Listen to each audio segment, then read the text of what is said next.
কোথায় 400 পারের নাড়া ছিল আর কোথায় 240টা সিট পেয়ে ক্রাচে দাঁড়িয়ে সরকার বানানো হলো। এই ক্রাচে দাঁড়ানো সরকারের বুক তো কাঁপবেই না। আর সেই জন্যই হরিয়ানা, মহারাষ্ট্র সব জায়গাতে ওপেনলি ভোট চুরি করে যেতে হচ্ছে।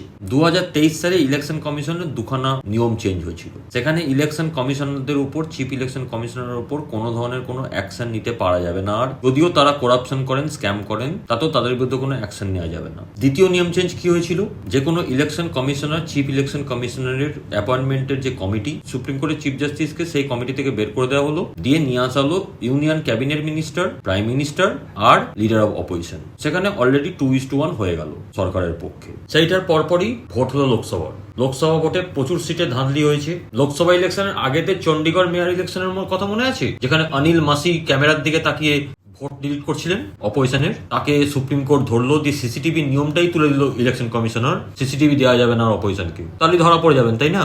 আপনার ভবিষ্যৎ চুরি হচ্ছে।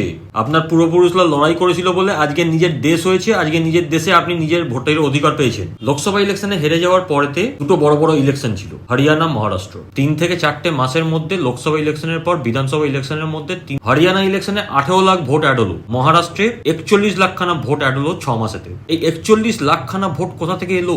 এত লোক একটা স্টেটে চলে আসে 6 মাসের মধ্যে সিটিজেন হিসেবে। তারপরেতে মহারাষ্ট্র ইলেকশন, যেটা লোকসভাতে কংগ্রেস জিতেছিল, কংগ্রেস তার অ্যালায়েন্সরা জিতেছিল, ইন্ডিয়া অ্যালায়েন্স, সেই স্টেটটাকে ঘুরিয়ে বিজেপি একদম পুরো ক্লিন সুইপ করে দিল। বিহার ইলেকশন থেকে শুরু হলো এসআইআর। এসআইআর হলো এমন একটা প্রক্রিয়া যেটার কোনো সার নেই, যেটার কোনো প্যার নেই, এরকম ধরনের একটা জিনিস নিয়ে এলো, কারণ এবার লিগালাইজ ভাবে ভোট চুরি করবে। সেই এসআইআর এবার কোন কোন রাজ্যে হবে সেটা একটু দেখে নি। এরপর এসআইআর হবে 10টা রাজ্যে, 3টে ইউনিয়ন টেরিটরিতে। বিহারে এখন চলছে, ওয়েস্ট বেঙ্গলে শুরু হয়ে গেছে। এগুলো বাদ দিয়ে ছত্তিশগড়, গোয়া, গুজরাট, কেরালা, মধ্যপ্রদেশ, রাজস্থান, তামিলনাড়ু, উত্তরপ্রদেশ, আন্দামান, লক্ষদ্বীপ, পুডুচেরি, এই রাজ্যগুলোতে এসআইআর হবে।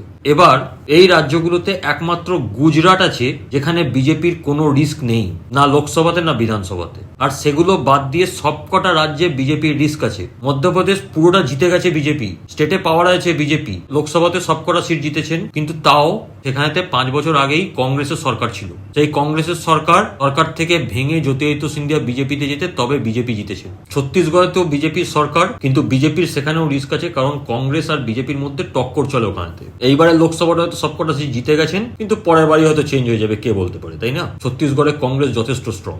এই এসআইআরটা বেসিক্যালি আরেকটা জিনিসের জন্য করা হচ্ছে, যাতে গরিব মানুষ, সাধারণ মানুষ, তারা যাতে অপোজিশনের পলিটিক্যাল র্যালিতে না যেতে পারে, অপোজিশনের পলিটিক্যাল র্যালি কথা শোনার না সময় পায়। মানুষকে পাতি উলঝে রাখা হচ্ছে, বিজি রাখা হচ্ছে, এইসব ফর্ম ফিল আপ করিয়ে বিএলওর অফিসে দৌড়ে এইসবের জন্য, আর জোকস বানিয়ে, এসব নিয়ে জোকস বানানো হচ্ছে।